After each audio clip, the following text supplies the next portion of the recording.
Welcome to my channel. आज हम लोग पढ़ने जा रहे हैं भूगोल में आज हम लोग चैप्टर पढ़ेंगे 5। पिछले वीडियो में मैंने द्वितीयक क्रियाएं के बारे में मैंने आप लोगों को बहुत सारे बताए थे। विनिर्माण की बहुत सारी विशेषताएं हैं, तो उन विशेषताओं को मैंने नाम बताया था। आज उन विशेषताओं की जो नाम है उनका भी विवरण जानेंगे इस वीडियो में, ठीक है। तो आज हम लोग इस वीडियो में जानेंगे उन सभी विशेषताओं का पूरा तरह से परिभाषा की तरह विवरण ही। तो पहला जो था हमारा कौशल का विशिष्टीकरण या उत्पादन की विधियां, ये दोनों में से कुछ भी कर सकते हैं, तो मैं इसे उत्पादन की विधियां ही बताऊंगी। शिल्प के तरीके से कारखानों में थोड़ा ही सामान उत्पादित किया जाता था। शिल्पकारों की तरफ से जो इसमें उत्पादन होता था कारखानों में जो वस्तु का, तो वो शिल्पकारों के हिसाब से बहुत ही कम मात्रा में होता था, जो कि आदेशानुसार बनाया जाता था। जो ऊपर से जितना लोग कहते थे मजदूरों को बनाने के लिए कारखानों में तो मजदूर लोग ही काम करते हैं, तो उतना ही उन्हें बनाने का कहा जाता था। अतः इसकी लागत अधिक आती थी, जबकि अधिक उत्पादन का संबंध बड़े पैमाने पर बनाए जाने वाले सामान से प्रत्येक कारीगर निरंतर एक ही प्रकार का कार्य करता था। अब हम लोग जानेंगे उद्योगों का निर्माण एवं विनिर्माण का अर्थ क्या होता है। तो हम लोग जो विनिर्माण के बारे में अब हम लोग इस टॉपिक में हम लोग पढ़ रहे हैं, तो जानते हैं विनिर्माण एक शाब्दिक अर्थ है जिसका अर्थ है हाथ से बनाना। फिर भी इसमें यंत्रों द्वारा बनाया गया सामान भी सम्मिलित किया जाता है, लेकिन इसमें कुछ जो सामान है, जो वस्तु है, वो मशीनों या यंत्र द्वारा जिसे कहते हैं, तो उसे भी इसमें सम्मिलित किया जाता है। यह एक परमावश्यक प्रक्रिया है इसका, तो जिसमें कच्चे माल को स्थानीय या दूरस्थ बाजार से बेचने के लिए ऊंचे मूल्य पर तैयार माल को परिवर्तित कर दिया जाता था। देखिए, जो लोग मतलब ये जो वस्तु थी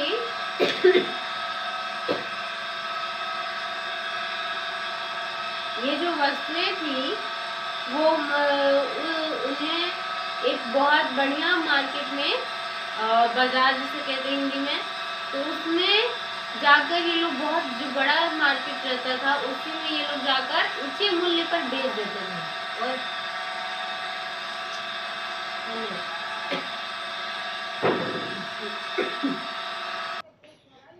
तो जो दूरस्थ बाजार थे, यानी जो बहुत ही तगड़े मूल्य पर वाले जो लोग वहां रहते थे, जिनका मूल्य काफी ज्यादा रहता था, ये लोग कम दाम में ही खरीद कर लाते थे और उस बाजार में ऊंचे मूल्य पर ये लोग बेच देते थे जो भी इन्होंने वस्तुएं बनाई थी।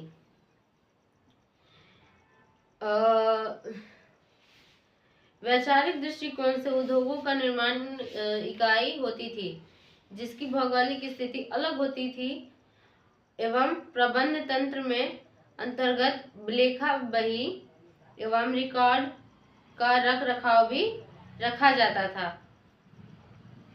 उस वक्त इस वक्त जो सामान बेचते हैं, तो उसके लिए जो लिखते हैं हम लोग सामान कि हाँ ये इतना मूल्य में बेचा गया है, तो वो एक कॉपी पर लिखते हैं ना, तो वैसी प्रकार से ये जो सामान है वो लोग एक रिकॉर्ड में रखते थे, कॉपी में लिखकर।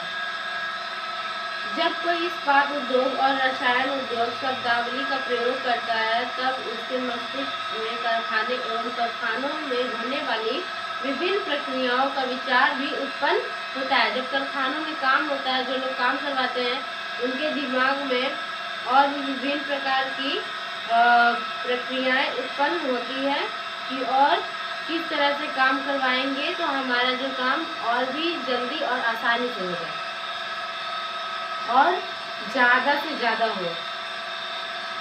लेकिन कई गौण प्रक्रियाएं जो कारखानों में संपन्न नहीं होती है, जैसे कि पर्यटन उद्योग या मनोरंजन उद्योग इत्यादि, ये सब उत्पन्न नहीं होती और न ही इन्हें बना पाते हैं लोग।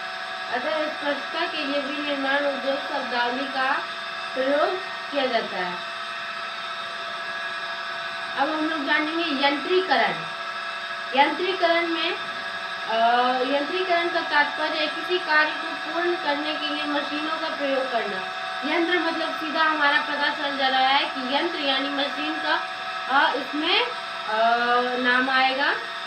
तो सीधी सी बात है, अगर यंत्रीकरण कहा जाए तो मशीन का उपयोग करना या मशीन को सम्मिलित करना उस कार्य में जिस कार्य को हमें पूर्ण करना है और जिस कार्य की हमें आवश्यकता है।